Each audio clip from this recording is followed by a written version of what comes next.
Of great importance, I, Kenneth Lamar Smith, suffix II, was spoken to, is a manner of phrasing it, by an Isabella Guzman many years time ago, prior time, at a gathering of assumedly a friend of hers and Paloma Anaya Maldonado's, making it a mutual friend of theirs, their housing or otherwise their apartment in a Fairfax, Virginia. And she implied, she's told me, yeah, like a black guy who's a cross dresser and wants to be a trans woman or something of the variety, implying that I wanted to be a trans woman or a cross dresser, which was incorrect and wrong. How long has that been someone's assumption of me?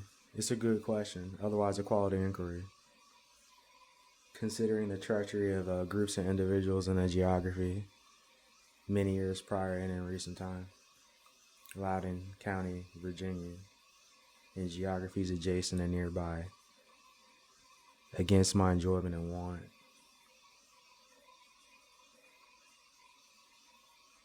I do not want to be a cross dresser, or a trans woman, or a woman, or a devil, or host cross dressing parties or something of the variety, or host some sex party or something of the variety, or frequent some sex clubs or something of the variety,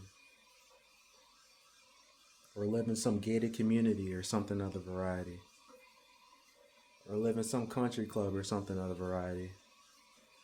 As all of the mentioned are against my enjoyment and want.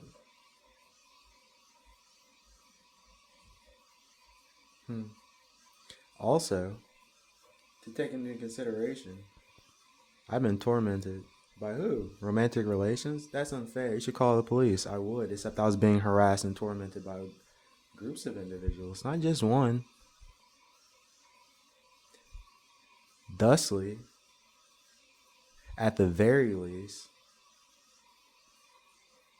providing me sufficient cause to perceive myself being under constant lethal threat. Not paranoia in that instance. An example, a Christine Sinclair at this CRI housing program, an alleged program manager or director of that mentioned organization or business, what may you, at a residence that I, Kenneth Lamar Smith, suffix II, was housed in with a Dave H. Bridge Hammond. A Christine Sinclair took it upon herself to remove the security lock from the front door of the residence. I complained to her and said that the safety and otherwise the security of the residence, I and Dave H. Bridge Hammond, was made less safe and far less comfortable. Her response was that it needed to be removed so that the staff could go in and out of the door as they choose to, because often we were not home, I or Dave H. Bridge Hammond, meaning that they were storing pharmaceutical medications in someone's closet in a housing project. That sound different? Because that's what it is. It's in violation of the HIPAA law. It's federal, baby. They owe me thousands of dollars, pretty much. Good for me.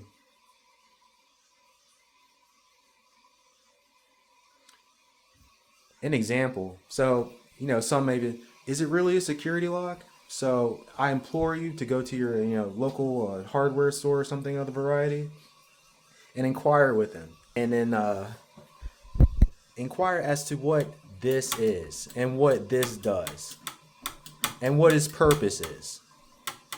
Inquire. Because this, I was told by Christine Sinclair, this mechanism, is commonly, she refers to it as a flippy flappy thing. No, it's not a security lock. It's a flippy flappy thing, right? Using her verbiage, evasive and insolent as it was. That was her explanation. It's a security lock. She took it off the front door of my residence that I had, temporarily, mind you, against my permission, consent, comfort, and enjoyment, and many another thing. Why is that? It's a quality inquiry.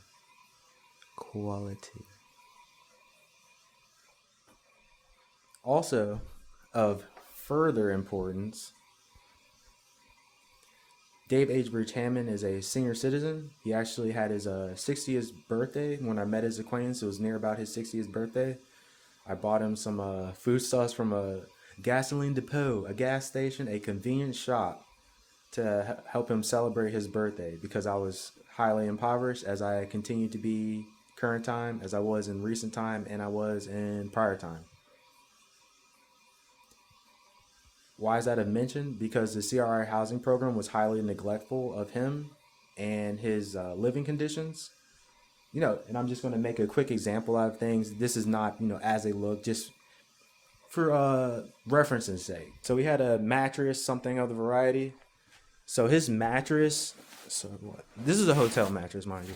So his mattress, does it sheet come all the way off? It should, or it shouldn't. Anyway, so this would be the normal mattress. So this is the mattress, and this was soiled. I want to say with different food stains, all across his mattress. Yeah, what may you to the point where it was soaked in, and yeah. So moving onward. So it was a mattress, and then under he had various. I want to say open pharmaceutical bottles. I'm unsure of the medication. It's not something that someone could abuse, that variety of circumstance. It was something that someone should have helped them clean up, for lack of better phrasing.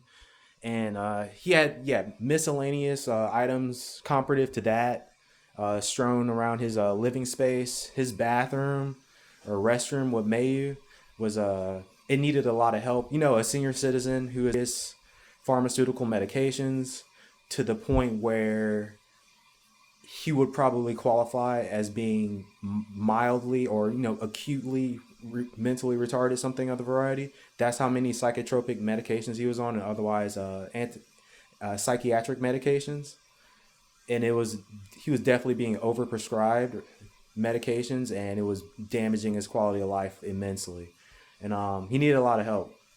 His bathroom, is like it sounds. You just imagine a senior citizen who doesn't move around so well, maybe needs some walking assistance, a walker, or a walking stick, what may you, and who is ignored by the staff of their housing program. It's like that. You can just use your imagination. It's pretty bad. I helped them clean all of that, and helped them get new mops, new cleaning supplies, what may you. And when I returned back to the residence with those cleaning supplies to give them to him, the young African woman who said I was making her uncomfortable after she forced an entry into the same residence that I'm mentioning and had me promptly evicted from the housing program because I refused her flirtatious or otherwise sexual advances. She made a sudden appearance when I brought those cleaning supplies back to Dave H. Hammond's residence, my residence, what may you. And I was going to give them to him, and he got out of the bed, and he suddenly fell over as he had I want to say, what is it? So he did have some variety of an acute, though artificial epilepsy, though I want to say vertigo, and also something of a vertigo, some variety of vertigo.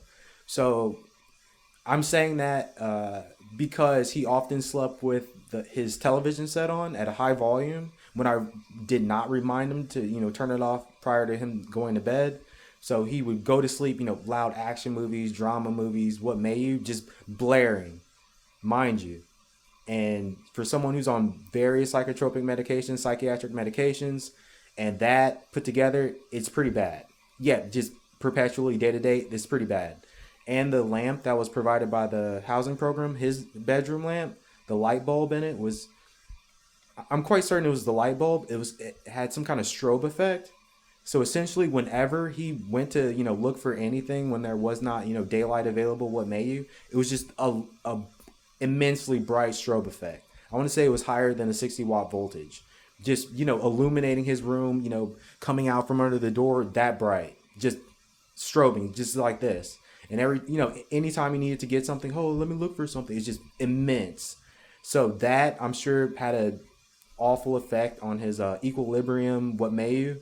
And it wasn't the first time. So, onwards. in other news. So when I came home with all the cleaning supplies, after everything had been cleaned, though I wanted to do everything quite proper, get the mattress stains out, everything, make it.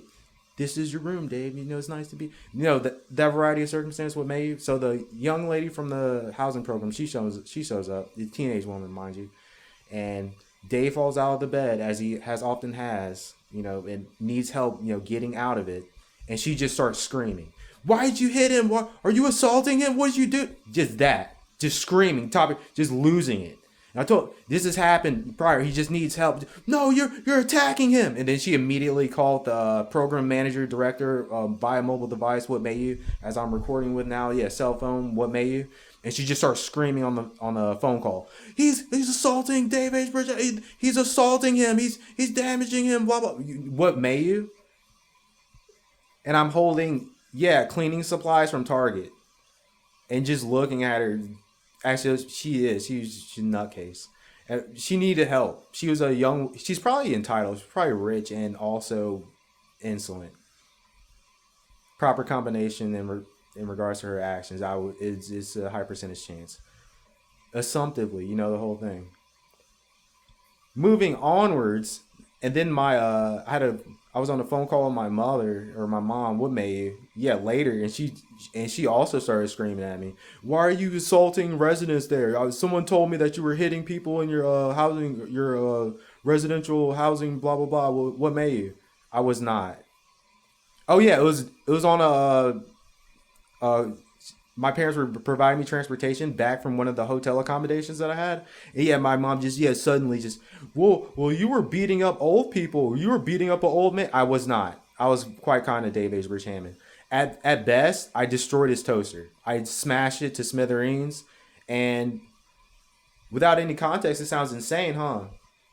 Interesting. So Dave would get H. Bridge Hammond, mind you, would get these care packages from the food pantry, emergency care packages with Mayu that ultimately were of little consequence. It was mostly a canned tuna or albacore, some kind of chowder, spaghetti, noodles, sometimes without pasta sauce or some variety, or sometimes just pasta sauce with no noodles. That variety of that level of care. What may you? So Dave will often receive that, though more often than not, there would be some additional food assistance program or one of his familial members helping him procure groceries, which was much better than that, albeit marginally in instances. So his go-to, since no one was helping him in the housing program, and he was, it having his own experience, and I'm sure he had some sadness and trauma with that. What may you? He would just eat toast. That's it. That's it. At any time of the day you can imagine, he would just eat toast. He would just put a piece of bread in the toaster, push down the button, go back to his room. Sometimes it would burn, come back, just toast. So just imagine your living space wherever you are, your apartment, just toast. At all hours of the day, just smells like toast. It's either burning or it's cooked well-ish, that. So it was about what? I want to say it was about a couple weeks into that, and mine just perpetual. This is not just, oh, well, what? Let people enjoy their things or something of the variety. No, at all times of the day, he was just eating toast. He refused to cook anything, but I'm sure he had his things going on. I destroyed his toaster. I destroyed it. I told him I destroyed it. I just destroyed his toaster. What did I do? I helped him prepare his other foods properly. Oh yeah, we even made chicken. So we made some chicken. I'm not a cook or anything. So we took Chef Ramsay's advice. Yeah, this is the level of care. Yeah, this level of quote unquote abuse is not. So we watched a Chef Gordon Ramsay, what may you, or something of the variety. Yeah, it was about chicken legs or something. So I had to improvise a bunch. I think it was a drumstick. It was something of the variety. It's something I don't care about. I just said, I'll cook it, I guess. And then Dave helped me out a bit, and then he helped me procure some of the spices. It was pretty good. We used honey, paprika, red pepper, and something else. Not really any traditional batter or something of the variety. Just mostly just improvised, pretty much. And it was delicious. It was really good. It was pretty hot too. It was actually to my liking, unlike any other chicken I've ever eaten in my life. It was actually immensely flavorful, though not too much. Dave ate all of it. It was pretty good. I wanted some more, and he already ate it. But yeah, it was pretty good. Yeah, but then the housing program ignored his needs more often than not. He's a senior citizen who needed help moving, in a literal sense. So just take your imagination with that. He needed a lot of care. They weren't giving it to him. And yeah, and then after I began to, there was some kind of mimic behavior sort of thing. Yeah, yeah, Dave. Oh, Dave, is your real kid? That just yeah, it was okay. So last thing about that, and this was inferior. It probably has something to do with me breaking the toaster because I could just see no one cared really. And yeah, he just started eating food properly. I'm unsure if he kept that up because no one else was there helping him. So then, yeah, one of the nurses or housing staff or what may you, they were in there and they would do this thing where they pick out a random medication of Dave's that he was taking, Dave H. Rich Hammond, mind you, and they would hold up the prescription. They would say, can you read the bottle? Can you tell me what this medication is? And I'm uncertain of what protocol that was or what that even matters. Checking his reading comprehension or something of the variety. In regards to what? To me, it just seemed simply abuse. There was nothing else other than abuse happening. It was completely senseless. Yeah, if you're the care worker, you know what medication he needs to take. Give him the proper medication at the proper times. That's it. You don't need to quiz him on what he's not there and he's having an awful time, in part due to their behaviors and treatment of him.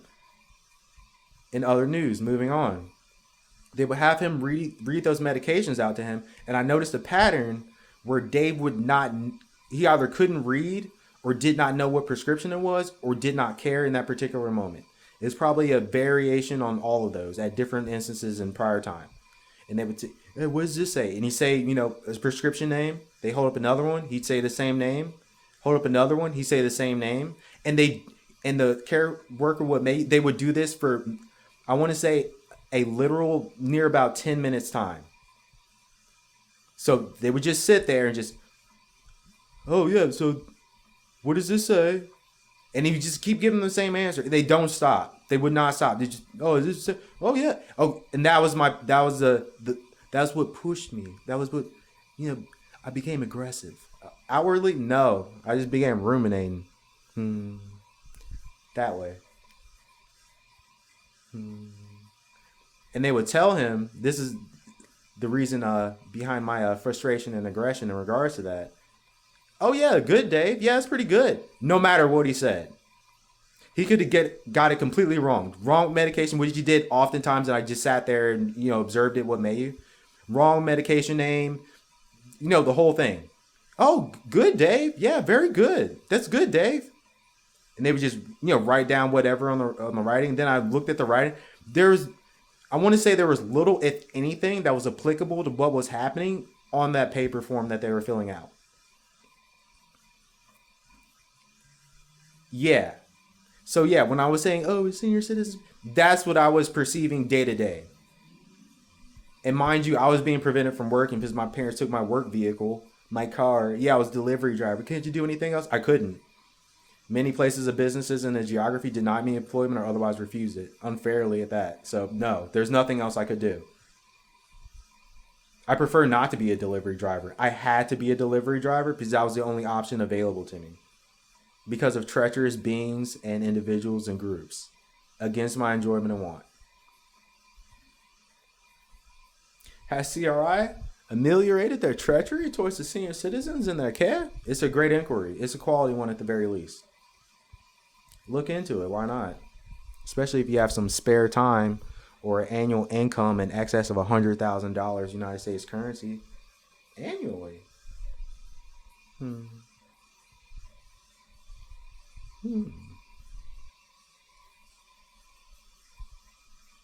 What? So yeah, that infuriated me a lot. Yeah, a lot of false accusations and false slander, a lot of that towards me when I was at the CRI housing program. Prior to my expeditious and unlawful eviction, where all of my things were locked in the residence and I was refused permission to go on the premises as so much as procure them, and they evicted me immediately and expeditiously, knowing that I had no means of transporting any of my belongings or taking anything with me except a backpack or something of the variety. That's it. Yeah, well aware. Yeah, just purely abusive. What? What? Okay, so just a tiny an example, just a tiny one, for the naysayers, somewhat, yeah, yeah, wherever they are, yeah, yeah. So there was a prior resident to Dave Agerbridge Hammond, Virgil Glenn Hose. What may you? He had a large. Okay, so what is this size compared? Okay, so this. Okay, so you see how this photo, whatever this is there. Look at me, I'm playing guitar, mom and dad. So yeah, where's my actual tube guitar amplifier though? So this one, you see this picture frame? What may you? So just slightly larger and face it horizontally. That is how large the Confederate flag was on his wall, and take that in proportion to the wall itself. So, not everything's exactly to scale, though that's about the ratio. So that picture frame just a little bit larger, turn it horizontally, and imagine it's a Confederate flag, and that's how much of his wall took up. That's how large it was. So every time, I would come into the residence and he made sure he had his bedroom door open, playing Fox News at obnoxious volumes or otherwise vulgar country music. And I was just looking there, just large Confederate flag. Effort to physically and verbally intimidate me in every instance that he possibly could.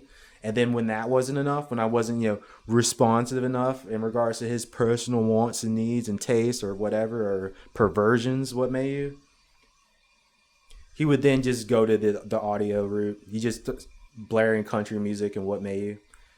And it got to a point where I was so unresponsive that he just began to, just want to pick a fight. So come on, man. You got a problem with me? Let's just fight about it, man. Come on, man. I'll knock you out. Come on. I didn't want to fight him, so I just called the housing program.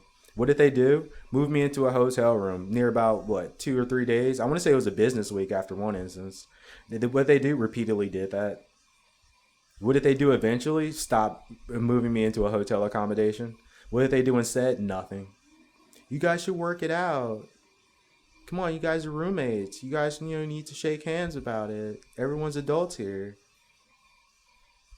Why a literal racist is threatening my well-being and threatening bodily harm upon me. I'm right here. He's right there. That's how far he was away from me at all times. TRI's response, yeah, just shake hands. Some old racist white guy with a big Confederate flag on his walls, who's a Fox News junkie, yeah, that variety of circumstance, no thanks, man. You're an idiot. What are they? Yes. And I'm pressing charges, man. It's a federal offense. So I'm just wondering how much money I can make from that. Anyone else wondering? I am. More than 1,000 USD. And I'm coming for you, Exodus Towing. So Exodus Towing, there was some African driver there, a tow truck driver or a vehicle transportation driver. What may you? I bought some guy's BMW on Facebook Marketplace because I had no money from AutoZone and my parents refused to buy me the Honda CRX that I wanted. Even though I had all the money in regards to it, they just refused to allow me to purchase it. You have to find somewhere else to park it, which opens it up to theft and what may you, as I've already heard about it in past and previous time, prior time, what may you. Yeah, certain early model cars or 80s era or early 90s era certain vehicle make and models are prone to theft because of the locking mechanisms on them or something of the variety. They're easy to steal, what may you. So no, I didn't buy it because someone probably would have stole it. If not that, just broke and entering into it like my other vehicles, huh? At their whim or what may you. Against my enjoyment and want. So yeah, I ordered a horrible condition BMW 325i, something of the variety. And the tow truck driver, yeah, from Chesapeake or something of the variety. Did I care that much? No, I wanted a car so I could drive to work. Pretty much.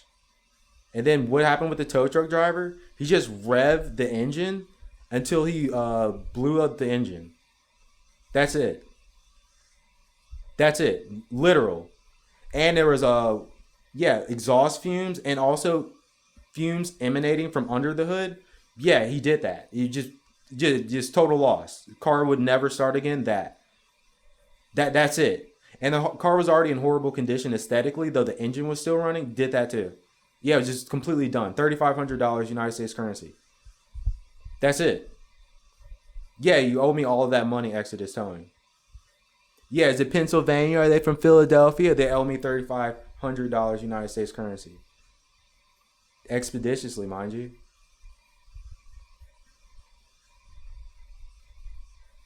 I'm Kenneth Lamar Smith, suffix II, mind you.